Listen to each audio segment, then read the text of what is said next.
Welcome back to live show. ప్రాజెక్టులు పూర్తి చేసి 2022 నాటికి 1 కోటి ఎకరాల మాగాణికి నీళ్లు ఇవ్వడమే తన లక్ష్యం అని ముఖ్యమంత్రి అనేక సందర్భాల్లో చెప్తున్నారు. ఇప్పుడు ఆయన విజన్ నిజమయ్యేలాగే పరిస్థితులు అనుకూలంగా వస్తున్నాయా? సుందీళ్లకు సంబంధించి రైతులు కోర్టుకు వెళ్లారు. దాని మీద పిటిషన్ స్టే ఇవ్వడానికి నిరాకరించింది కోర్టు. సో తద్వారా కాళేశ్వరానికి లైన్ క్లియర్ అయిందా? కాళేశ్వరానికి లైన్ క్లియర్ అంటే చాలా పెద్ద విషయం. దాని కింద ఉన్న మల్లన్న సాగర్ కానీ సుందీళ్ల ప్రాజెక్టులకి ఇక పనులకి అడ్డు లేదనే అనుకోవాల్సిన పరిస్థితి ఉందా? మరోవైపు ఏ ఒక్కరిని కూడా వదిలిపెట్టకుండా అన్ని వర్గాలను సంక్షేమ పదంలోకి ప్రభుత్వం తీసుకొస్తుందా? ఆశా వర్కర్లు జీతాలు పెంచడం కానివ్వండి, మొన్న రిజర్వేషన్ల పెంపు, మరొకసారి బీసీ రిజర్వేషన్ల పెంపు అధ్యయనానికి సంబంధించి ప్రభుత్వం జీవో జారీ చేయడం, కొద్ది రోజుల్లోనే వేల సంఖ్యలో ఉద్యోగాలకు సంబంధించి కూడా జీవోలు రావడం అనేది దీన్ని ఒక ఎన్నికల స్టంటు లేదా ఎన్నికల ఎజెండాగా ప్రతిపక్షాలు కొట్టుపడేస్తున్నాయి. ఒకవేళ ప్రభుత్వ వ్యూహం అలా ఉంటే మరి ప్రతిపక్షాలకు ప్రత్యేకమైన వ్యూహాలు ఎత్తుగడలు ఏమన్నా ఉన్నాయా? మరోవైపు కేంద్రం నుంచి వచ్చిన ఇక్కడ కేంద్ర మంత్రులు తెలంగాణ పర్యటనలో ఖచ్చితంగా 2019లో అధికారంలోకి వచ్చే పార్టీ బీజేపీ అని చెప్పడం దేనికి సంకేతం? మరోవైపు కాంగ్రెస్ పార్టీ కూడా సీఎం అభ్యర్థి గురించి ఇప్పుడే మాట్లాడుతోంది. అలాగే ఎన్నికల మేనిఫెస్టోని కూడా 2 ఏళ్ల ముందే బయటికి చెప్తున్న పరిస్థితి. ఏం జరుగుతోంది తెలంగాణ రాజకీయాల్లో అనేది మాట్లాడదాం. ముఖ్యంగా ప్రాజెక్టులకి అడ్డు తొలగిందా అనే అంశం మీద ఫస్ట్ డిస్కస్ చేద్దాం. మనతో పాటు వాళ్ళు జాయిన్ అవుతున్నారు ఎం రఘునందన్ రావు గారు, తెలంగాణ బీజేపీ అధికార ప్రతినిధి, ప్రముఖ న్యాయవాది; పాల్వాయి రజనీ కుమార్ గారు, తెలంగాణ తెలుగుదేశం ముఖ్య అధికార ప్రతినిధి; పాతూరు సుధాకర్ రెడ్డి గారు, మండలి ప్రభుత్వ చీఫ్ విప్, టీఆర్ఎస్ ముఖ్య నాయకులు; అలాగే అద్దంకి దయాకర్ గారు, తెలంగాణ కాంగ్రెస్ ముఖ్య అధికార ప్రతినిధి. రైట్, రఘునందన్ రావు గారు, సుందీళ్ల విషయంలో ఒక న్యాయవాదిగా కోర్టుల అంశాలు మాకన్నా మీకు ఎక్కువ అవకాశం ఉంటుంది తెలియడానికి. దీని మీద పెద్ద పరిగణలోకి తీసుకోవాల్సిన అంత విషయం కాదన్నట్టుగా కూడా కోర్టు వ్యాఖ్యానించిందని రాశారు. అంటే ఇక లైన్ క్లియర్ అయింది అనుకోవాలా? కాళేశ్వరానికి ఇకే అడ్డంకులు లేవా? ప్రతిపక్షాలు అడ్డంకులు సృష్టించే పరిస్థితి లేదనుకోవాలా? బేసికల్గా ఇక్కడ ప్రతిపక్షాలు సృష్టించింది. రైతుల వెనకాల ఎవరున్నారని కదా ప్రభుత్వం చెప్పేది. రైతుల వెనకాల ఎవరు ఉంటారు సార్? కడుపు మండిన రైతు కోర్టు పోతే దానికి కూడా ప్రతిపక్షమే బాధ్యత వహిస్తే అది అన్యాయం సార్. తెలంగాణ కావాలని టీఆర్ఎస్ ఎందుకు వెనకాల ఉందంటే తెలంగాణ ప్రజలు కడుపు మండింది కాబట్టి వాళ్ళు ముందుంటే వీళ్ళు వెనకాల వచ్చి నిలిచినారు కాబట్టి తెరాసకు నాయకత్వం వచ్చింది. అట్లా వీళ్ళ రైతులు అక్కడ ఆక్రోషించి కేసులు వేసారు. ఫస్ట్ స్టే వచ్చింది 123 మీద. సుందీల కోసమో కాళేశ్వరం కోసమో లేకపోతే మల్లన్న సాగర్ కోసమో రాలేదు. జహీరాబాద్ దగ్గర జరుగుతున్నటువంటి నీమ్స్ భూసేకరణకు సంబంధించి కొంతమంది రైతు కూలీలు వేసిన పిటిషన్ మీద 123 జీవో మీద జరిగిన సుదీర్ఘమైన ఆర్గ్యుమెంట్స్ లోపల 123 జీవో మీద స్టే ఇచ్చింది హైకోర్టు. మొదటిసారి జహీరాబాద్ నీమ్స్కి సంబంధించి దానికి మా హరీష్ గారు పొద్దులేసి ఏం సుప్రభాతం మొదలు పెట్టారంటే చచ్చిపోయిన వాళ్ళ పేరు మీద కేసులు వేసిరని, ప్రతిపక్షాలు కోర్టులో కేసులు వేస్తున్నాయని, కావాలని ప్రాజెక్టులను డిలే చేస్తున్నాయని అడిగినారు. ఒక దగ్గర అట్లా కూడా ఒప్పుకుంటారు అసెంబ్లీలో జగన్ రెడ్డి గారు. నేనేమంటున్నాను, కేసు వేసేట రోజు మనిషి బతికుండి ఆర్గ్యుమెంట్స్కి వచ్చేసరికి చాలా మంది మనుషులు చచ్చిపోతారు సార్. ఎందుకంటే మనకు వ్యవస్థ ఎట్లుందంటే సంవత్సరాల తరబడి కేసులు సాగుతూ ఉంటాయి. మేబీ ఒకరిద్దరు పిటిషన్స్ ఎవరైనా చనిపోతే కోర్టే పర్మిషన్ ఇస్తుంది సార్. ఎల్ఆర్స్ అంటే లీగల్ ఎయిడ్స్ ని రికార్డ్ మీకు తీసుకొని వచ్చి కేసు కంటిన్యూ చేయొచ్చు. మల్లన్న సాగర, కాళేశ్వరమ, సుందీలన ఈ ప్రాజెక్టుల విషయానికి సంబంధించి జీవో 123కి సంబంధించి అదే సమయం లోపల భూసేకరణ జరుగుతుంది కాబట్టి 123 జీవో కింద సేకరించినటువంటి భూముల మీద నాడు స్టే ఇచ్చింది హైకోర్టు. అదే అంశం లోపల 1, 2, 3, 4, 5 సార్లు అడ్వకేట్ జనరల్ గారితో రకరకాల అఫిడవిట్లు తీసుకున్న తర్వాత 2 కొత్త జీవోలు ఇచ్చారు. ఆ జీవోలను కూడా హైకోర్టు కొట్టేసింది. ఆ తర్వాతనే కదా మళ్ళీ వీళ్ళు భూసేకరణ చట్టం 2016 మళ్ళీ భూసేకరణ చట్టాన్ని తీసుకొచ్చి కొత్త చట్టాన్ని తీసుకొచ్చి మన అసెంబ్లీలో ఆగమాగం పాస్ చేసుకుని పోయినటువంటి చట్టం అది. సో టెక్నికల్ గా హైకోర్టులో వేసినటువంటి పిటిషన్ మీద ఇప్పటికిప్పుడు స్టే ఇవ్వలేము అని చెప్తూ మీకేమైనా అభ్యంతరాలు ఉంటే రైతుల ఉద్దేశం గురించి కూడా కోర్టు ఎందుకు చెప్తాను సార్. అక్కడికి సదుద్దేశంతో వచ్చినట్లేదు అంటే అక్కడ డబ్బులు ఆల్రెడీ గవర్నమెంట్ డిపాజిట్ చేసింది, కలెక్టర్ గారి దగ్గర డిపాజిట్ చేసింది. మీరు వెళ్ళి వినతి పత్రం కలెక్టర్ గారికి ఇవ్వండి, మీ ప్లీ అంతా కలెక్టర్కి చెప్పండి. అంటే భూసేకరణలో ఎట్లుంటుంది విషయం అంటే ఫస్ట్ ఆఫీసర్ ఎవరంటే భూసేకరణ జరిగేటప్పుడు గవర్నమెంట్ పేరు మీద ప్రాజెక్ట్ పేరు మీద జరిగేది సార్. జిల్లా కలెక్టర్ గారు ఒక నోటిఫికేషన్ ఇచ్చి ఆ భూసేకరణకు బాధ్యత వహిస్తాడు. అందుకని మీరు వెళ్ళి ముందు జిల్లా కలెక్టర్ని కలవండి, మీ ఆర్గ్యుమెంట్ అక్కడ చెప్పి అప్పీల్ వేయండి. మీకు నచ్చకపోతే ఆ పరిహారం కానీ రీహాబిలిటేషన్ కానీ మీకు సూటబుల్ లేదనుకుంటే అప్పుడు అప్రోచ్ అవ్వండి అంది. ఎట్ దిస్ జంక్చర్ అనే పదం వాడుతూ ఏమన్నారంటే ఆల్రెడీ అక్కడ 240 ఎకరాలకు సంబంధించి డబ్బులు డిపాజిట్ అయి ఉన్నాయి కాబట్టి మీరు మా దగ్గరకు వచ్చి దరఖాస్తు ఇవ్వడం కరెక్ట్ కాదు, ముందెళ్ళి కలెక్టర్ని కలవండి అని చెప్పింది. అదొక సూచన మాత్రమే. దాంతో మొత్తం ఏదో రిట్ పిటిషన్స్ డిస్పోజ్ కాలేదు కదా సార్. అట్లయితే మొత్తానికే కోర్టులు కేసులు కొట్టేసినాయి, ఈ కేసు మేము వినియోగించుకోవాలని చెప్పలేదు. ముందు మీరు వెళ్ళి కలెక్టర్ గారిని కలవండి, మీ రీహాబిలిటేషన్ మీకు వస్తున్నటువంటి డబ్బుల మీద అక్కడ ఒక దరఖాస్తు పెట్టండి. If you are not convinced then you come back అనేది ఎప్పుడు ఆప్షన్ ఓపెన్ ఉంటుంది సార్, కోర్టు ఎప్పుడు కూడా ఓపెన్ ఉంటుంది. అంటే నిన్న రజనీ గారు ప్రభుత్వ వర్గాలు ప్రతినిధులు చాలా మంది ఇదంతా ప్రతిపక్షాలకి ఇక వాళ్ళ మనుగడ కోసం కేసులు వేయడం అనేది ఇంకా చల్లదని కోర్టులు చాలా స్పష్టంగా చెప్తున్నాయి. అంటే రైతుల పేరిట అనుకోవట్లేదు, ఖచ్చితంగా దాని వెనకాల ప్రతిపక్షాలు ఉన్నాయనేది ప్రభుత్వ వర్గాల ఆరోపణ. ఎట్లా చూస్తున్నారు ఈ విషయాన్ని? ఇక అడ్డంకులు తొలగే ప్రతిపక్షాలే చేస్తున్నాయని చెప్పడానికి కాకుండా రైతుల పక్షాన మేము ఉండామని చెప్పడానికి వీళ్ళు నిన్న చేసిన ప్రయత్నంలో కొంత వాళ్ళు సఫలమైనారని చెప్పవచ్చు. ఎందుకంటే మీరు వెళ్ళి ఒకసారి కలెక్టర్ గారిని అప్రోచ్ అవ్వండి, అక్కడ ఉన్నటువంటి పరిస్థితులను అధ్యయనం చేయండి అని చెప్పేసి నిన్న మాట్లాడిన దాన్ని బట్టి, కోర్టు ఇచ్చిన సూచనలు బట్టి కొంత వేగవంతం కావడానికి ఒక అవకాశంగా కూడా మనం చూడొచ్చు. ఇది ఒకవేళ నిజంగా రైతులు కోరిన విధంగా మన అసెంబ్లీ సమావేశం ఏర్పాటు చేసిన తర్వాత వచ్చినటువంటి దాంట్లో వీళ్ళు నిజంగా రైతుల పక్షాన హరీష్ రావు పొద్దున్నేసి మేము రైతులకు ఎక్కువ మేలు చేయాలనుకుంటే ప్రతిపక్షాలు ఎక్కువ ఇబ్బందులు పడుతున్నాయి, ప్రాజెక్టులకి బాగా అడ్డం పడుతున్నారు, ప్రాజెక్టులకు బాగా అడ్డం పడుతున్నారు ప్రతిపక్షాలు, వీళ్ళకి తెలంగాణ అభివృద్ధికి ఇబ్బంది పడుతున్నారు అని చెప్పేసి చాలా రకాలుగా ప్రతిపక్షాల మీద అసలు వాళ్ళకి నిజంగా రైతుల పక్షాన మాట్లాడాలి, రైతుల పక్షాన ఉండాలని అంటే వాళ్ళు ఏం డిమాండ్ చేస్తున్నారు? రైతులు మల్లన్న సాగర్ కానీ, ఇప్పుడు ఉన్నటువంటి సుందిల్లా కానీ, లేకపోతే ఇప్పుడు ప్రతి విషయంలో కూడా ఎక్కడైతే మీరు భూసేకరణ చేస్తున్నటువంటి అంశాలలో జరుగుతున్నటువంటి దాని మీద రైతులు ఎందుకు రోడ్ల మీదకి వస్తున్నారు, ఎందుకు పోరాటాలు చేస్తున్నారు, వాళ్ళు అడుగుతున్న డిమాండ్స్ ఏంది, మీరు అటువైపు ఎందుకు ఆలోచించట్లేరు అనేది ప్రతిపక్షాలుగా ఒక సెట్ ఆఫ్ పీపుల్ రైతులు మాత్రమే రావడం, మిగతా వాళ్ళు దాదాపు కొంతమంది అనుకూలంగా ఉండడం, అక్కడ మేబీ ప్రతిపక్షాలను అనుమానిస్తూ ఉంటారు. అంటే ఎక్కడైతే ఇబ్బంది పడుతున్నారో రైతులు బాగా ఎక్కువ ఇబ్బంది పడి, ఇప్పుడు మల్లన్న సాగర్ లో 11 విలేజ్లు అనుకున్నారు, ఎక్కువ 7 విలేజ్లలో వాళ్ళు చాలా ఎక్కువ ఇబ్బందులు పడ్డటువంటి పరిస్థితి. అక్కడ వాళ్ళు రోడ్ల మీదకి వచ్చినటువంటి పరిస్థితి, వాళ్ళు రోడ్ల మీదకి వచ్చిన సందర్భంలో ప్రతిపక్షాలుగా మా బాధ్యత ఏంటి? మేము వాళ్ళకి సహకరించాలి, రైతుల పక్షాన మేము సపోర్ట్ చేయాలి. రైతులు ఏం డిమాండ్ కొడుతున్నారు, ప్రభుత్వాన్ని నిలదీయాల్సినటువంటి అవసరం ప్రతిపక్షానికి ఉంటుంది. ఆ రకంగా మేము ముందుకెళ్ళి వాళ్ళ పక్షాన మేము పోరాటంలో భాగస్వామ్యం మేమే కాదు, జేఏసీ లాంటి కోదండరామ్ గారు కూడా రావడము, బీజేపీ ఇక్కడ ఉన్నటువంటి అన్ని ప్రతిపక్ష పార్టీలు కూడా ప్రతిపక్షాలతో కలిపేశారు. జేఏసీ ఏంది ఇండివిజువల్ వాళ్ళు ఏమనుకుంటే అది చేయగలుగుతారు. టీఆర్ఎస్ పార్టీ ఇప్పుడు అధికారంలో ఉన్నారు కాబట్టి ఎవరినైనా కూడా మీరు ఏమైనా మాట్లాడగలుగుతారు, ఏమైనా చేయగలరు. కానీ అసలు విషయాన్ని వీళ్ళు విస్మరిస్తున్నారు, అది బాధ. ఇప్పుడు ఏంటంటే ఎవరైతే రైతులు రోడ్ల మీదకి వచ్చారో వాళ్ళైతే ఏం కోరుకుంటున్నారో దాన్ని విస్మరించి ప్రతిపక్షాల మీద మాట్లాడడం వీళ్ళకి ఒక అలవాటుగా మారింది. దయాకర్ గారు, ఇప్పుడు రైతులకు సపోర్ట్ చేస్తున్న ప్రతిపక్షాలు రజనీ గారు చెప్పిన మాట, ప్రభుత్వం చెప్తుంది ఏంటి, ప్రాజెక్టులు త్వరితగతిన పూర్తయితే మేము అనుకుంటున్నట్టుగా రైతులందరికీ నీళ్లు ఇవ్వడం అనేది. ఒకవేళ అదే వాస్తవం అనుకుంటే ఆ నేపథ్యంలో తీసుకెళ్లాలి కదా ముందుకు ప్రతిపక్షాలు కూడా, రైతులు కన్విన్స్ చేసి ఇదిగో మీకు మంచి జరగడానికి ప్రాజెక్టులు కడుతుంది ప్రభుత్వాన్ని. సో అది కాదు అంటే రాజకీయం ఉన్నట్టే అనుకోవాలా? ఇప్పుడు ఏ ప్రాజెక్టు కట్టడానికి, ఏ ప్రాజెక్ట్ కొరకు ఇప్పుడు వాళ్ళు ఎక్విజిషన్ చేస్తున్నది? కాళేశ్వరం పర్మిషన్ వచ్చిందా? పర్మిషన్స్ వచ్చినాయా? అంటే ఎవరిని బ్లాక్ చేయడానికి? అది న్యూ ప్రాజెక్ట్ గా కొత్త ప్రాజెక్ట్ ఆంధ్రప్రదేశ్ ప్రభుత్వం సిడబ్ల్యూసి ఒక 20 pages తో ఇచ్చింది కదా. 243 ఎకరాలు సేకరించే విషయంలో రైతులను ఫస్ట్ క్లాస్, ఆయన ఫస్ట్ మెజిస్ట్రేట్ కాబట్టి కలెక్టర్ను కన్సర్న్ అయిన తర్వాత ఆయన దగ్గర న్యాయం జరగకపోతే మా దగ్గరికి రండి, ఫస్ట్ డెస్టినేషన్ ఆయన అనేది చెప్పిండ్రు అక్కడ. రెండోది ఏంటి, బ్యారేజ్ కట్టొద్దనే హక్కు మీకు లేదు, ప్రభుత్వం ఎక్విజిషన్ చేసి మీకు న్యాయం చేసిన తర్వాత కట్టొచ్చు అని చెప్పింది. అంటే మీకు పర్మిషన్స్ అన్ని కూడా వచ్చిన తర్వాత కట్టడానికి ప్రతిపక్షాలకి ఏం సమస్య లేదు కదా.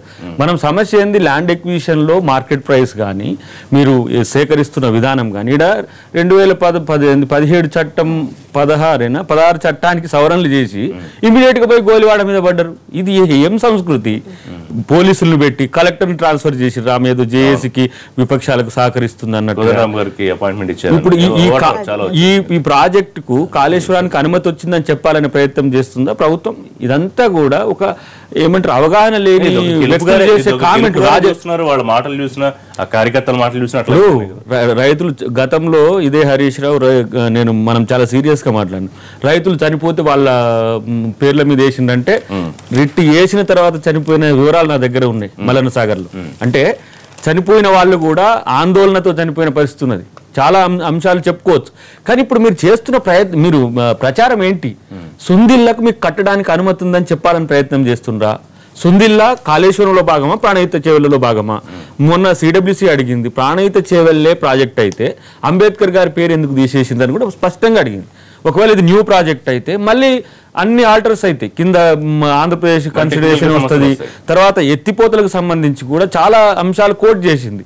సుందిళ్ళ దగ్గర బ్యారేజ్ కట్టడం ద్వారా వచ్చే లాభాల కంటే నష్టాల మీద సిడబ్ల్యూసి కానీ కేంద్ర ప్రభుత్వం కానీ చేసిన కామెంట్స్ పక్కన పెట్టి సుందిళ్ళ కట్టడానికి అనుమానం వచ్చింది, ప్రాజెక్టులు అడ్డం పడ్డ వాళ్ళకి చెంప పెట్టయిందంటే ఇది జోక్ లెక్క ఉంటుంది. దయాకర్ గారు అడిగిన బేసిక్ క్వశ్చన్ కి సమాధానం చెప్తూ, సరే ఒకవేళ రైతుల కోసం ప్రాజెక్టులు వేగంగా కట్టడం వాళ్ళకి మేలు చేయడం అయితే, ఇవాళ ఉన్న పరిస్థితి మరి రైతులు రోడ్డు మీద ఉన్న పరిస్థితి, గిట్టుబాటు ధర లేక ఆ విషయంలో ఎందుకు ప్రభుత్వం చొరవ చూపట్లేదు కూడా ప్రతిపక్షాలు అడుగుతున్నాయి.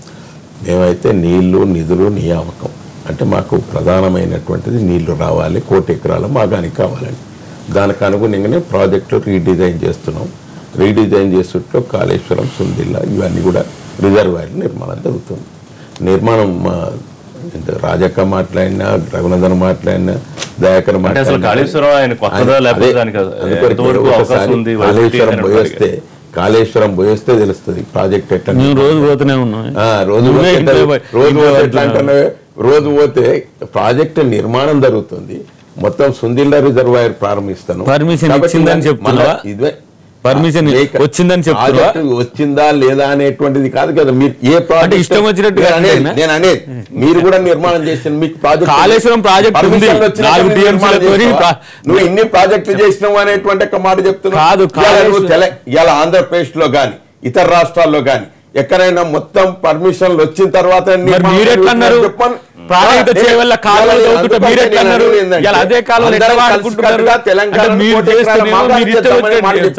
బంగారు తెలంగాణ నిజంగా చేసే అవకాశం ఉంటే చెయ్యొచ్చు, కానీ అవకాశం అనుమతే లేదు కదా. రైతుల దగ్గర భూమి కొట్టాలని కదా. ఋషి గారు, మేము మధ్య పెట్టేటువంటి ఒక ప్రసక్తి లేదు. స్పష్టంగా అసెంబ్లీ సాక్షిగా ఎట్లా రీడిజైన్ చేస్తున్నాం, ఎట్లా దాంట్లో ఎట్లా రిజర్వాయర్ ఉంటది, ఎత్తిపోతల పథకం అసలు ఒక పర్మిషన్ కాంగ్రెస్ కూడా చెప్పింది అని చెప్పలే. ఎందుకంటే ప్రతిపక్షాలకు స్పష్టంగా అవగాహన జరిగేటట్టుగా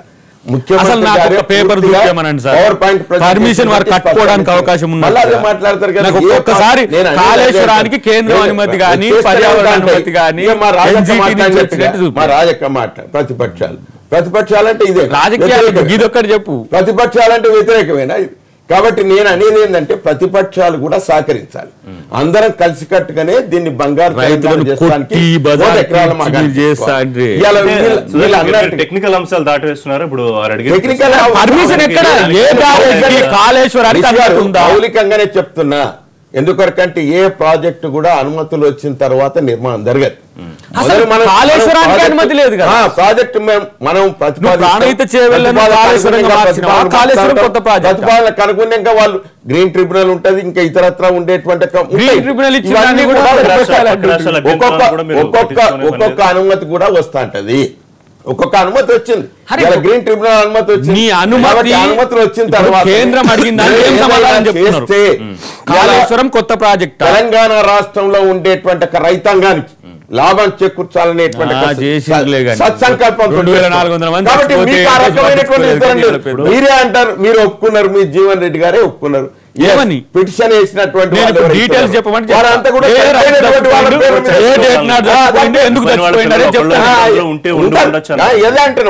అందుకొరకే ఆ రకంగా రైతు పిటిషన్ వేసినప్పుడు చనిపోయిన తర్వాత ఉంటే అది ఫేక్ అవుతుందా? సుధాకర్ రెడ్డి గారైనా ఎవరైనా గమనించాల్సింది ఏంటంటే, ఇక్కడ కూర్చుని ఎవరైనా కూడా తెలంగాణలో ప్రాజెక్టులు కట్టడానికి వ్యతిరేకం కాదు. ఏ రాజకీయ పార్టీ కూడా తెలంగాణలో ప్రాజెక్టులు కట్టడానికి వ్యతిరేకం కాదు. స్థూలంగా ఇది అన్ని రాజకీయ పార్టీలు చెప్పినటువంటి అంశం, అర్థం చేసుకోవాల్సినటువంటి అంశం. పదే పదే గౌరవ మంత్రి గారు చెప్తున్నటువంటి మాట ఏంటంటే, ప్రతిపక్షాలు కోర్టుకు పోతున్నాయి, సైంధవ పాత్ర పోషిస్తున్నాయి, అడ్డుపడతా ఉన్నాయి. అందులో ఏ ఒక్క ప్రతిపక్ష నాయకుడు కూడా అడ్వకేట్గా ఆన్ రికార్డులో లేరు. చివరికి నేను ప్రాక్టీస్ చేస్తున్నాను, నేను ఏ ఒక్క పిటిషన్ కూడా రైతుల తరఫున వేయలేదు. వేసిన దాంట్లో కూడా రైతులు ప్రత్యక్షంగా రైతులు వెళ్ళి వేసుకున్నారు. జీవన్ రెడ్డి గారు ఫ్లోర్ లో అంగీకరించింది, సుధాకర్ అన్న జీవన్ రెడ్డి గారు ఫ్లోర్ లో అంగీకరించింది ఏంటంటే, నేను ఇందాక కూడా చెప్పినాను, ఏ కేసు అయినా రిషి గారు పిటిషన్ వేసేటప్పుడు దరఖాస్తుదారుడు ఉండి తర్వాత చనిపోతే లీగల్ ఎయిడ్స్ తెచ్చుకునేటువంటి అధికారం కోర్టు ఇస్తుంది. కోర్టు పర్మిషన్ ప్రకారం వేస్తారు. ఒకరిద్దరు చనిపోతే చనిపోయి ఉంటారు, ఒకరిద్దరు ఇప్పుడు ఊరన్న తర్వాత వాళ్ళ మీదనే పిటిషన్ వేసినావు. అన్ని పిటిషన్ జరిగితే చనిపోయిన వాళ్ళ పేరు మీద వాళ్ళకి తెలియకుండా లేనటువంటి వాళ్ళ పేరు మీద వేసేదాన్ని ఇక్కడ ప్రాజెక్ట్ అందరూ ప్రాజెక్టులకి స్థూలంగా రాజకీయ పార్టీలు వ్యతిరేకిస్తలేవు. ఒకటి మేము అడుగుతుంది రీహాబిలిటేషన్, వాళ్ళకి వేస్తున్నటువంటి నష్టపరిహారం విషయం లోపల కొన్ని ఇబ్బందులు ఉన్నాయి, వాటిని గమనంలోకి తీసుకోండి అనేది ప్రతిపక్షాలు పెడుతున్నటువంటి ఆందోళన. ఆ ఆందోళన కూడా రైతులు రోడ్డు ఎక్కినప్పుడు రైతుల ఒక్క నిమిషం వినాలి మీరు.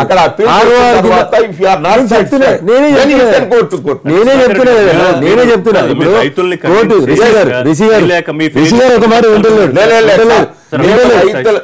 ఎక్కడైతే మేము భూసేకరణ చేసినామో, భూసేకరణ చేసిన తర్వాత రైతులందరినీ కూడా సమ్మతితోటి ఒక్క ఇంచు కూడా రైతు సమ్మతి లేకుండా భూసేకరణ జరగలేదు. సుధాకర్ నాకు బాగా అనిపిస్తుంది, మల్లన్న సాగర్ లో లాఠీ చార్జ్ ఎందుకు జరిగింది? ఒకవేళ రైతులు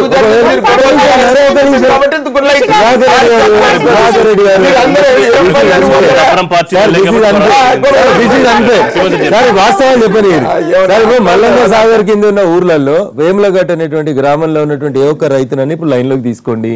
ఆ ఊర్లో 6,000 పైచీలకి ఎకరాల స్థలం ఉంది సార్. ఒక్క రైతు కూడా, ఒక 4 రైతులు మాత్రమే సంతకం పెట్టిరు వేములగట్లో. వాళ్ళు కూడా చిన్న కమతాలు ఉన్నటువంటి రైతులు సంతకాలు పెట్టిరు.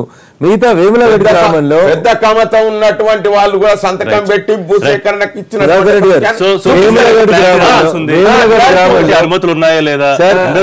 సుధాకర్ రెడ్డి గారు కావాలన్నట్ల జనాలు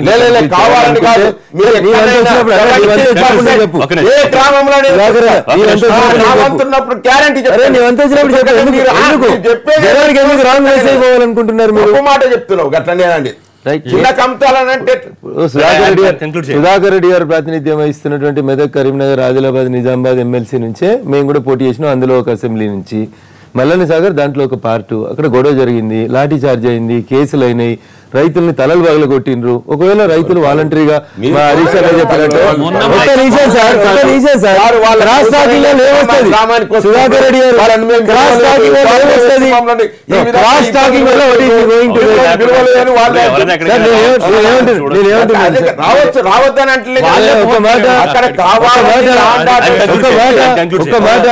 ఇప్పుడు అదే మల్లన్న సాగర్ ప్రాజెక్టు పరిధిలో కొంతమంది సర్పంచులు, కొంతమంది విఆర్ఓలు బినామీ పేర్ల మీద ప్రభుత్వ భూములు కేసులు అయినాయని చెప్పే విషయం కూడా సుధాకర్ రెడ్డి గారి నోటీసులో ఉంది. తప్పుడు విధానాలు అవలంబిస్తుంది అధికార పార్టీకి సంబంధించిన వాళ్ళు. ప్రతిపక్షం ఎప్పుడు కూడా పాలకపక్షం చేస్తున్నటువంటి తప్పులను ఎండగడుతుంది. దాన్ని వినండి అంటున్నాం, దాన్ని వినండి అంటున్నాం. అరే ప్రాజెక్టు పాలకపక్షం కట్టకపోతే ఎవరు కడుతున్నారు? ఎవరు కడుతున్నారు? భూసేకరణ పాలకపక్షం చేయకపోతే చేస్తారా? సుధాకర్ రెడ్డి గారు మీరు కలెక్టర్ ను సంప్రదించండి అది ముందు చెప్పినాం కదా, తప్పని చెప్పలే కదా. వాస్తవాలు చెప్తే జూన్ రిషి గారు మీరు అందరు కూడా జోక్యం చేసుకున్నారు కానీ మేము ఇంటర్ఫియర్ కాదు. నిన్ను ఎవరు పిలిచిరాక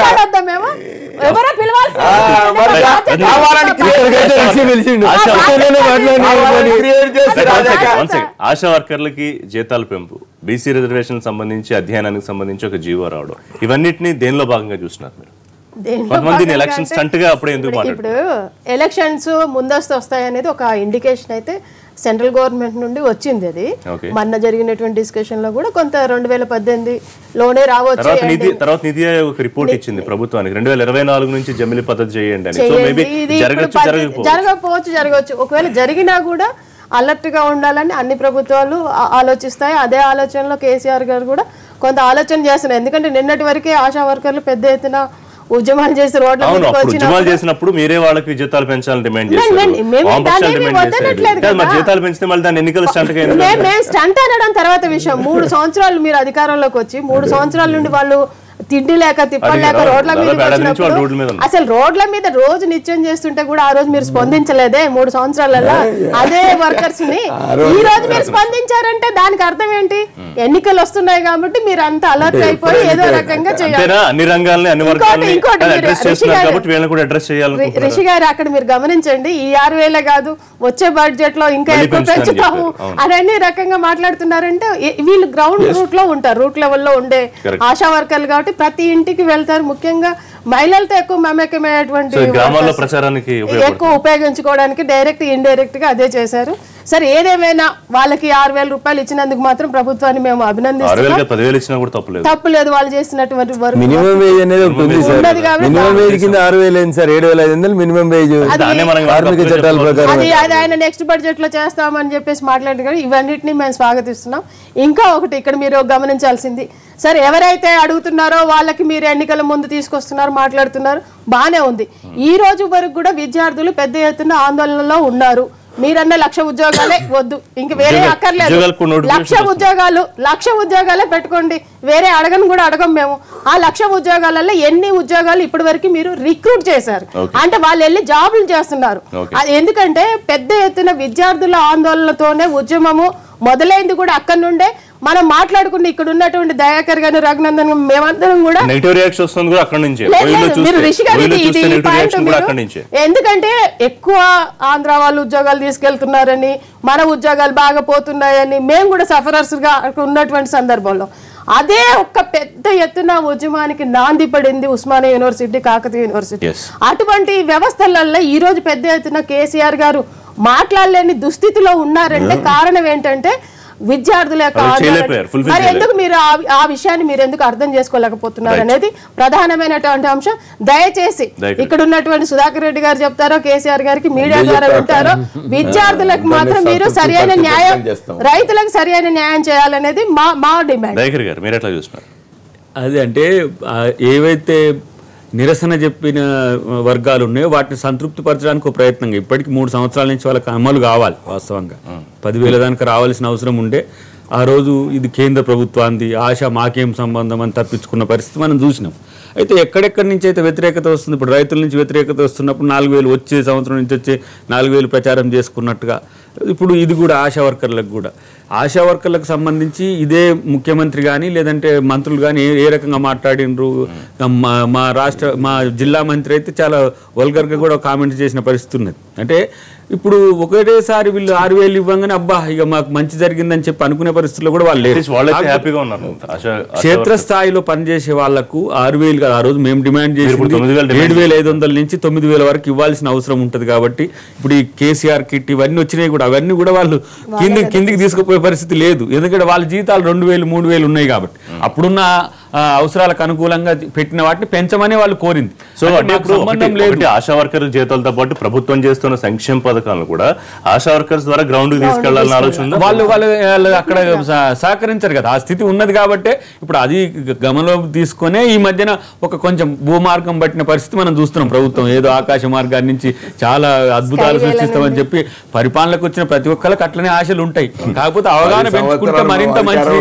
ఇది 3 సంవత్సరాల క్రితమే ఈ అంశం చెప్పినాం. ఆశా వర్కర్లు అనేది ఒక హ్యూమనిటేరియన్ గా చూడాల్సిన అవసరం ఉంది. మహిళలు, తర్వాత నిరుపేదలు ఆ వృత్తిని స్వీకరించిన పరిస్థితుల్లో మనం కమ్యూనిటీ గ్రౌండ్ మీదనైనా వాళ్ళని ఆదుకోవాల్సిన పరిస్థితి ఉంటుంది. దాదాపు ఒక 22-23 వేల పైచిలకు ఉన్నట్టుగా మనకు అంచనాలు ఉన్నాయి. కాబట్టి ఈ జిహెచ్ఎంసీ అప్పుడు కూడా అదే చెప్పినాం. అంటే ఇప్పుడు ప్రతిపక్షాలు అడిగినప్పుడు చెయ్యడు ఆయన. ప్రతిపక్షాలు అయిపోయి మర్చిపోయిన తర్వాత నేను కొత్తగా కనుక్కున్నట్టుగా ఆ సమస్యను ఇప్పుడే ఇచ్చినట్టుగా. కానీ వీళ్ళని కూడా అంగన్వాడీ కార్యకర్తలు లెక్క ఆందోళన చేస్తే క్రెడిబిలిటీ ఎంతసేపు ప్రభుత్వ బడ్జెట్ ను రాజకీయాలకు ఉపయోగించుకొని ఓట్లు ఎట్లా రాబట్టాలని అంగన్వాడీలను ఇప్పుడు కార్యకర్తలను చేసుకున్నారు. ఇప్పుడు వీళ్ళు కూడా ఆశా వర్కర్లు కూడా అయితే ఒక ఆశ పడుతున్నారు. ఏంటంటే ఇది టీఆర్ఎస్ తీసుకొచ్చిన కొత్త సాంప్రదాయమా? గతంలో తెలుగుదేశం ప్రభుత్వం, కాంగ్రెస్ ప్రభుత్వం ఇట్లా చేయలేదా? బీజేపీ అధికారం లేదు. ఇంత బహిర్గతంగా ఇంత ఇట్లనా మరి? అంటే ప్రతిపక్షాలు అడగడం అంటే ప్రతిపక్షాలు అడిగితే అంత తలకాయ నొప్పి ఎందుకు నీకు? ప్రతిపక్షాలని గౌరవించే సంస్కృతి నీకు ఎందుకు లేదు?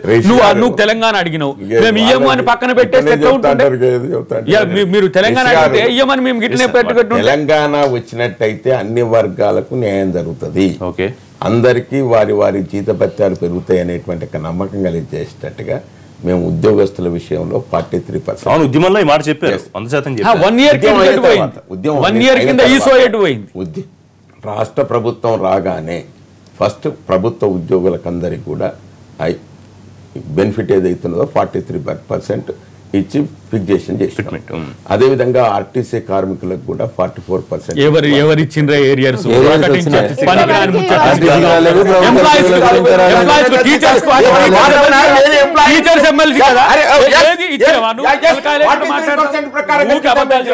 జీతం ఎక్కడ మాట్లాడు తెలియకపోతే ఏరియర్స్ ఎవరిచ్చిండు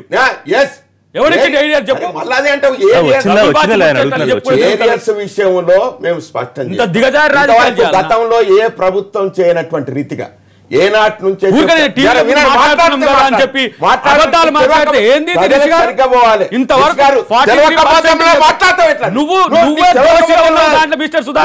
నేను మాట్లాడేది స్పష్టంగా చెప్తున్నా.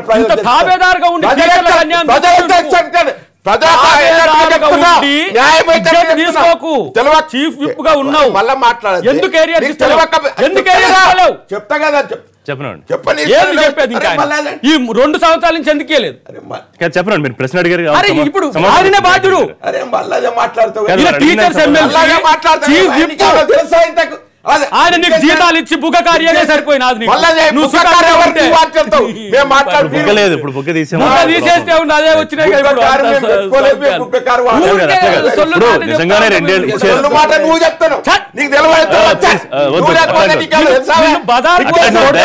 టీచర్లు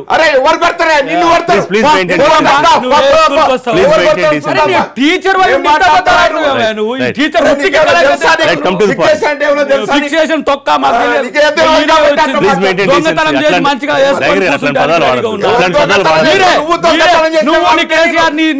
మొత్తం కూడా వాళ్ళు దొంగతనం చేశారు కాబట్టి చీదరించారు. మేము వచ్చిన తర్వాత అసలు ఎట్లుంటది అనేటువంటి చెప్పినాం. ఫిక్సేషన్ ఏమిటి, ఏ రకంగా లాభం చేకూర్చాలి అనే ఎప్పటికి చేకూర్చాం ఇచ్చిన 2019 మళ్ళా మాట్లాడుతున్నాం.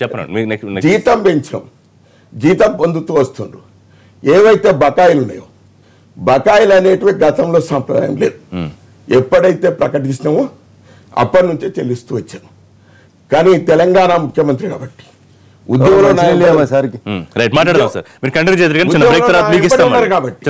వాళ్ళకు 2 జూన్ 2014 నుంచి బకాయిలు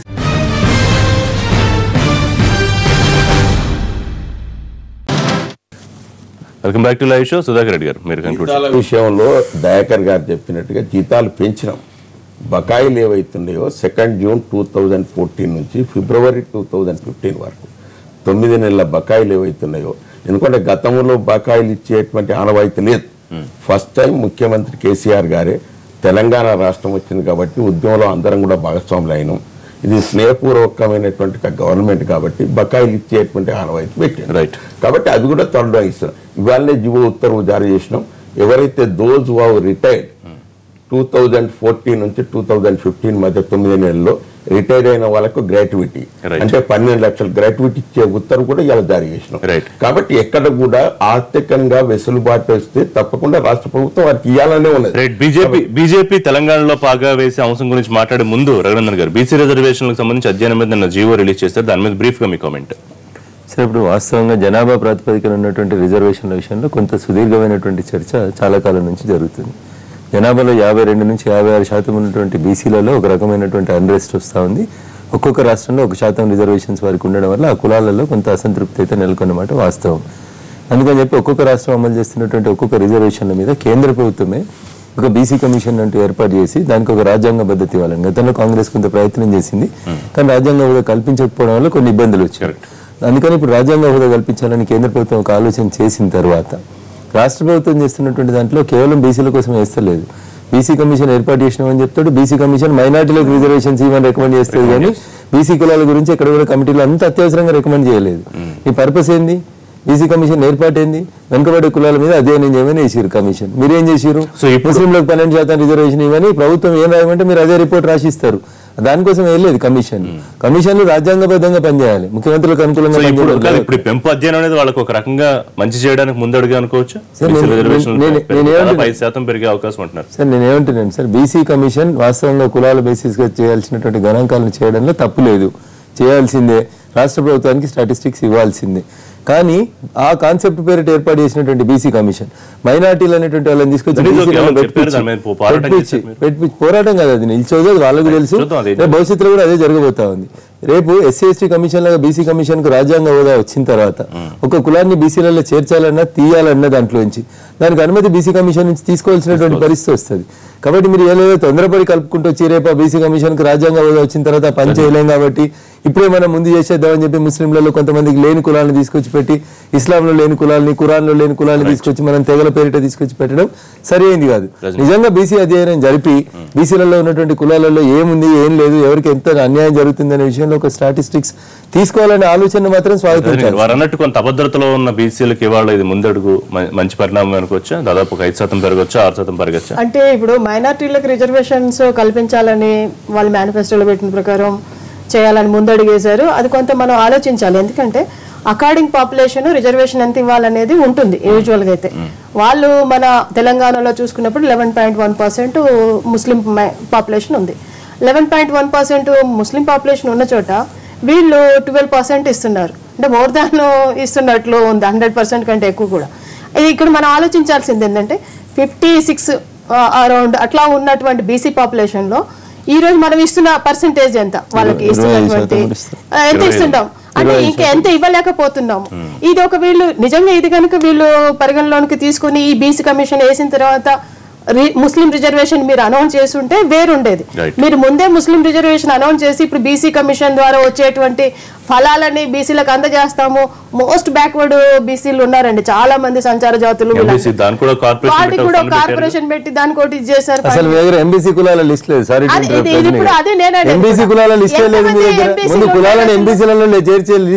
వాళ్ళది మీరు ఇంతవరకు ఫైండ్ అవుట్ చేశారా? వాళ్ళని ఎక్కడ ఉన్నారు, వాళ్ళ పరిస్థితి ఏంటిది మీరు ఆలోచించారా?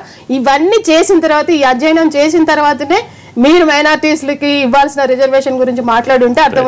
ఇంకోటి మేము డిమాండ్ చేసేది ఏంటంటే ఎక్కువ పాపులేషన్ ఉన్నటువంటి ఎవరంటే బీసీలు. అన్ని కులాలు కలిపి బీసీలు ఉన్నారు. 93 కులాలు దాదాపు ఇంకా ఎక్కువ కూడా ఉన్నాయి, 109 దాకా ఉన్నట్లుంది. ఈ కులాలన్నింటినీ ఈరోజు ఏ పరిస్థితుల్లో ఉన్నారో అని అధ్యయనం చేసి దానికి ఒక శాంటిటీ ఇప్పుడు సెంట్రల్ గవర్నమెంట్ ఎలాగో ఇస్తుంది కాబట్టి దాని ప్రకారం కనుక మీరు కనుక ఎవరైతే మోస్ట్ బ్యాక్వర్డ్ ఉన్నారు ఇప్పుడు మైనార్టీస్ అందరూ బ్యాక్వర్డ్ అనడానికి లేదు, ఇందులో ఉన్న వాళ్ళందరూ ఇది కాదు. కాబట్టి ఆ రకంగా ఉన్నటువంటి అంశాలను పరిగణలోనికి తీసుకొని మీరు కనుక ముందుకు పోతే బీసీలకు న్యాయం చేస్తే మేమందరం కూడా అంటే ఇక్కడ ఉన్నటువంటి అన్ని పార్టీలు కూడా హర్షిస్తాయి, వాళ్ళకు కూడా న్యాయం చేసిన వాళ్ళు అవుతారు. మీరు ఇప్పుడు పెరగాల్సినవి చూస్తే మనం 1.3 ఎస్సీ, 4% ఎస్టీ, అంటే తర్వాత బీసీకి 5% పెరిగితే వీళ్ళకి 8% పెరిగితే 13, ఇవి 4, 17, 18 అంటే దాదాపు 19 పెరగాలి. 19 అంటే మీకు 69 సేమ్ తమిళనాడు వస్తుంది. తమిళనాడు తరహా. అందుకనే ముఖ్యమంత్రి తమిళనాడు అనే పదం తీసేసి తెలంగాణ మక్కి కాపీ కొడతామని చెప్పి అది పెడితే మరి అది రివ్యూలో ఉంది, జ్యుడిషియల్ రివ్యూలో ఉంది ఆల్రెడీ షెడ్యూల్ 9 అంశం. మీరు కేంద్రాన్ని ఒప్పించుకుంటారా అంటే వాళ్ళు చాలా తీవ్రంగా ముస్లిం రిజర్వేషన్లు బీసీ ఈ కింద పెట్టడం తప్పు అని చెప్పి కిషన్ రెడ్డి గారితో పాటు రఘునందన్ గారు రోజు మనం చూస్తూనే ఉన్నాం. అంటే కేంద్ర ప్రభుత్వం చట్టం చేయాల్సిన ప్రభుత్వమే మిమ్మల్ని వ్యతిరేకిస్తున్నప్పుడు మీ విధానంలో ఇక ఎంత రాజకీయ ప్రయోజనం ఉందో ఆలోచించవచ్చు. మనం ఇంతకంటే ఎక్కువ చెప్పాల్సిన అవసరం లేదు. 51%, 52% బీసీలు ఉన్న దాంట్లో ముందు బీసీలకు పెంచే ప్రయత్నం చేస్తే మీకు బీసీల మీద ప్రేమ పెరుగు, ముస్లింల మీద పెంచింది కాబట్టి పంపు కూడా ఇబ్బంది కలుగుతుందనా? ఇప్పుడు ఉన్న 4 పోతుందేమని భయం ఇప్పుడు ముస్లింలకు కూడా.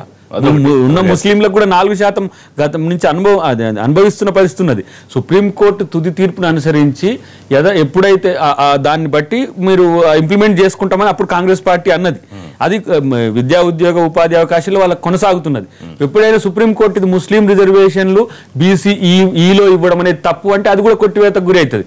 మనం బీసీల పెంపుకి అడ్డంకి లేదు కదా, అది బీసీఈన పెట్టిండు కదా. ఇప్పుడు బీసీఈలో 12 పెట్టిండు అంటే ఇది నీకు ఎక్సీడ్ కావట్లేదు. 25 + 12 అయినప్పుడు ఇది 37కి వస్తున్నది.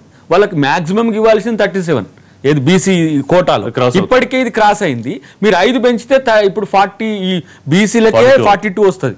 అంటే 50 అనేది మనకు ఉంది కదా, 49, 15 దాటొద్దనే ఒక అందులో మళ్ళీ ఉన్నది. SC, ST అంటే బీసీలకు ఇట్లా ఉన్నాక ఎస్సీ ఎస్టీలకు మీరు ఎట్లా ఇస్తారు ఇక? అంటే ఇది కేవలం నేను పెంచాలనుకున్నా, కేంద్రం ఒప్పుకోవట్లే, నేనేం చేయాలి? ఎన్నికలకు పోయి కేంద్రం మీద ఒకవేళ రాజకీయ వ్యతిరేకతతో వాళ్ళు వ్యతిరేకంగా అటుపోతారు, లేదంటే కలిసి వచ్చి చేసిండు అనుకో, మీ బీజేపీ అనుకూలంగా చేసింది అనుకో, నేను చేయబట్టి బీజేపీ కలిసి వస్తుంది, వ్యతిరేకమైన కలిసి వస్తుంది. దాదాపు 70% పోయే పరిస్థితి. ఎన్నికల హామీలో ఇచ్చినట్టుగా ఎస్టీల రిజర్వేషన్లు వేస్తాం, బీసీల రిజర్వేషన్లు వేస్తాం, అదేవిధంగా మైనార్టీల రిజర్వేషన్లు వేస్తాం. ఇంకొకటి రఘునందన్ గారికి స్పష్టం చేస్తున్నాం, ఆ రోజు అసెంబ్లీలో జరుగుతున్నటువంటి సమావేశంలో ఇది కుల ప్రాతిపదిక మీద కానీ మత ప్రాతిపదిక మీద కాదు, ఎక్కడైతే వెనుకబాటుతనం ఉన్నదో దాని ప్రాతిపదిక మీదనే రిజర్వేషన్లు వేస్తాం. కాబట్టి ఎస్సీ ఎస్టీల విషయంలో స్పష్టంగా ఋషి గారు రాజ్యాంగంలో పొందుపరుచున్నది కాబట్టి వారి యొక్క జనాభా ప్రాతిపదిక మీద వారికి ఇస్తున్నాం అనేటువంటి ఒక మాట చెప్పినాం. ఇక మైనారిటీల విషయానికి వస్తే మాత్రం మైనారిటీలది కూడా స్పష్టంగా మత ప్రాతిపదిక మీద కాదు, వాళ్ళ వెనుకబాటు మీరు ఎన్నైనా చెప్పొచ్చు, అక్కడ కేంద్రం దాన్ని యాక్సెప్ట్ చేయాలి. ఎప్పుడైతే మేము కౌన్సిల్లో ఋషి గారు కౌన్సిల్లో మేము చర్చ చేస్తున్న సందర్భంగానే వాళ్ళ బీజేపీ పార్టీ యొక్క జాతీయ కార్యవర్గ సమావేశంలో స్వయంగా ప్రధానమంత్రి గారి మనం బీసీల ప్రస్తావిస్తున్నప్పుడు వెనుకబాటుతనం ముస్లింలలో కూడా వెనుకబాటుతనం ఉంటుంది అనేటువంటి ఒక మాట చెప్పాడు. కాబట్టి అనుకూలంగా మీరు అన్వయించుకున్నారు. ఆయన చెప్పిన విషయం ఆ రోజే ఆయన ప్రస్తావించాడు కాబట్టి ఆయనకు కూడా మనసులో ఉన్నదన్నట్టు. కాబట్టి మీరు పంపించింది అయిపోతుంది నేచురల్ గా. నాకు ఎందుకొరకు అంటే నెంబర్ 1 ప్రధానమంత్రి ఒక బీసీ, నెంబర్ 2 ముస్లింల గురించి కూడా మనం ఆలోచించాలనేటువంటి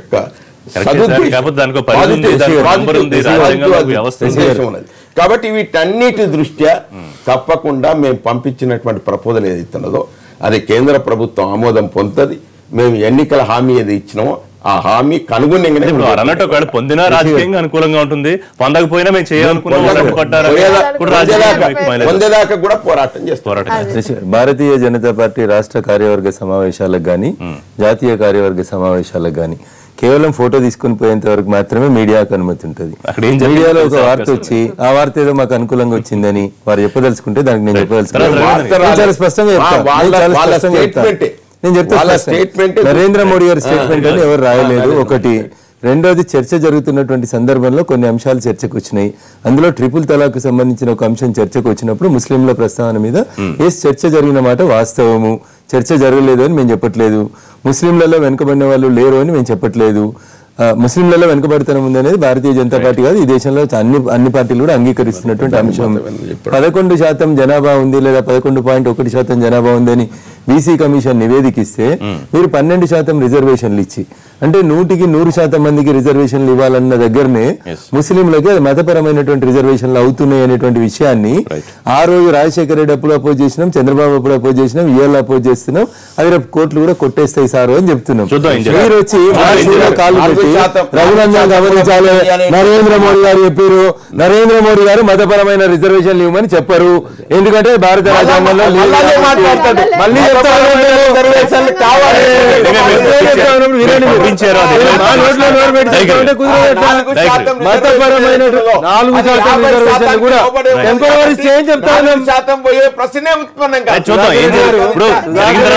కూర్చుంటాము మళ్ళీ మాట్లాడుకుంటాం.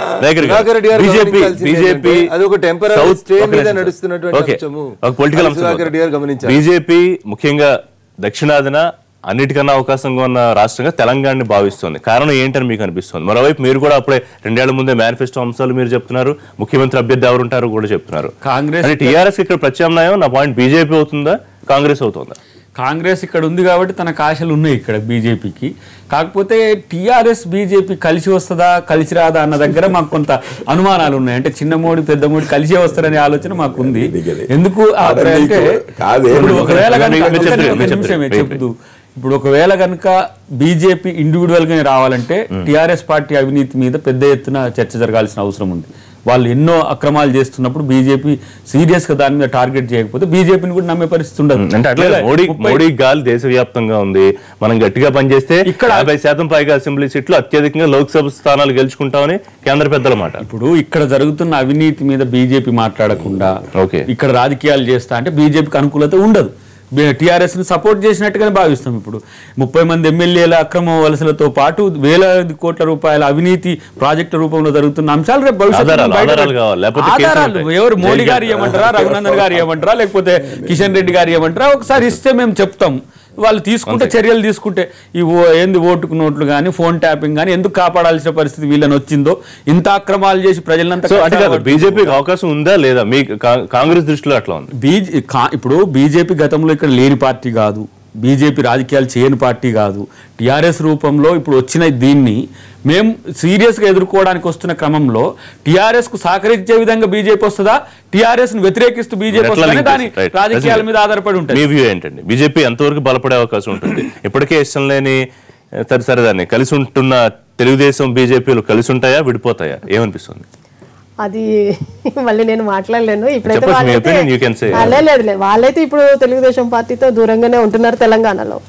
మళ్ళీ ఆంధ్రాలో వచ్చేసి కలిసి అన్ని పంచుకుంటున్నారు అక్కడ. సో ఇది మళ్ళీ సెంట్రల్ లో కూడా మేము అక్కడ మంత్రులుగా ఉన్నటువంటి సందర్భం వాళ్ళు మేము కలిసి ఉన్నాము. సో తెలంగాణలో మాత్రం వాళ్ళ వ్యూహం ఏంటంటే ఇండివిజువల్ గా మేము వెళ్ళి మేమే రేపు తెలంగాణ అనే ఆలోచనతో వాళ్ళు ఉన్నారు. నిజంగా కూడా మోడీ గాలి వీస్తుంది అనేది వాళ్ళకి బలంగా నమ్మకం. ఎందుకంటే రిజల్ట్స్ అన్ని కూడా వాళ్ళకి పాజిటివ్ గా వస్తున్నాయి. ఢిల్లీలో మొన్న చూస్తే కూడా బాగా స్వీప్ చేసేస్తున్నారు వీళ్ళు. సో ఆ ఒక్క ఉత్తేజంతో తెలంగాణలో కూడా రావాలనుకుంటున్నారు. కానీ తెలంగాణ పరిస్థితులు వేరు. ఇక్కడ ఉన్నటువంటి పరిస్థితి ఏంటంటే ఇక్కడ అన్ని నేను ఉండదని చెప్పట్లేదు, ఉంటుందని చెప్పట్లేదు. కాకపోతే ఏంటంటే ఇక్కడ తెలుగుదేశం అధికారంలో ఉంది, ఎన్ని సంవత్సరాలు ఉందో మీకు తెలుసు. కాంగ్రెస్ అధికారంలో ఎన్ని సంవత్సరాలు ఉందో తెలుసు. ఇప్పుడు టీఆర్ఎస్ ఉంది. రేపు బీజేపీ రావాలని వాళ్ళు కలలు కనడంలో తప్పేం లేదు. కాకపోతే రావడానికి వాళ్ళు ఇండివిజువల్ గా వెళ్తున్నాము, మిగతా పార్టీలు ఏదైతే తెలుగుదేశం నిన్నటిదాకా ఉన్నదో అవి మాకు సంబంధం లేదు అని మాట్లాడుతూ ఉన్నారు. కాబట్టి సరే ఇండివిజువల్ గా వాళ్ళు వెళ్ళినప్పుడు ఎంతవరకు సక్సెస్ అవుతారు అనేది వాళ్ళకు కూడా తెలుసు, చెప్పాల్సిన అవసరం లేదు. మాత్రం అన్ని పార్టీలకు అవకాశం ఉంటుంది. గతంలో మీరు ఎన్నికలు చూసినా గానీ అన్ని పార్టీలు ఎంతో అంత పోటీ చేయడానికి కాదు అవకాశం, అధికారంలోకి రావడానికి అధికారంలోకి రావడానికి మాత్రం ప్రస్తుత పరిస్థితుల్లో ఆ పార్టీకి అనుకూలంగా లేదు. కాంగ్రెస్ ఉందా?